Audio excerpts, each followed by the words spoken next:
નવસારીમાં પણ નકલી પોલીસ પકડાઈ છે। નમસ્કાર, સાંજના 7:30 વાગી રહ્યા છે। આપ જોવાનું શરૂ કરી ચૂક્યા છો આજના મોટા સમાચાર।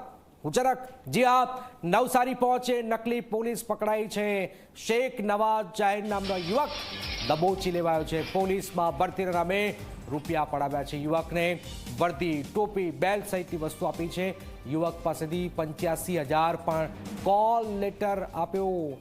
કોલ લેટર માટે પૈસા પડાવતા યુવકે ફરિયાદ કરી છે। બિલકુલ જનક, આ કોઈ પહેલી ઘટના નથી। અવારનવાર આ પ્રકારની ઘટનાઓ સામે આવી રહી છે। અસલી પોલીસે નકલી પોલીસને દબોચ્યો છે। સંવાદદાતા ધવલ અમારી સાથે ફોન લાઈન પર જોડાયા છે। ધવલ, અસલી પોલીસે નકલી પોલીસને દબોચી લીધો છે। આવી ઘટનાઓ ખૂબ જ વધી ગઈ છે ગુજરાતમાં। કેટલી તપાસ કરવામાં આવી?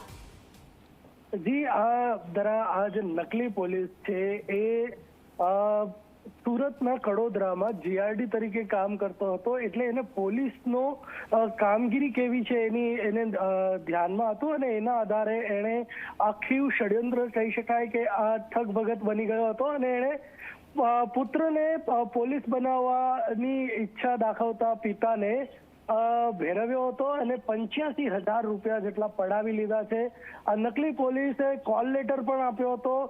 એટલું જ નહીં, પરંતુ યુવકને સુરત લઈ જઈને પોલીસની વર્દી, લાકડી, ટોપી સહિતનો તમામ જે પોલીસની વર્દીના જે સાધનો છે એ પણ અપાવ્યા હતા। એટલે કહી શકાય કે જે પિતાને એકદમ આંજી દીધો હતો અને એ રીતે પૈસા પડાવતો હતો। ટ્રેનિંગ માટેનો કોલ લેટર પણ આપી દીધો હતો અને ટ્રેનિંગ બાદ જોઈનિંગ નવસારી એસપી કચેરીમાં થશે એ ટાઈપની વાત પણ કરી હતી। પરંતુ પિતાને શક જતા પોલીસ સ્ટેશને પહોંચ્યા અને પોલીસ સ્ટેશને પહોંચતા જ નકલી પોલીસનો ભેદ ખુલી ગયો અને અસલી પોલીસે એને પકડી પાડ્યો છે।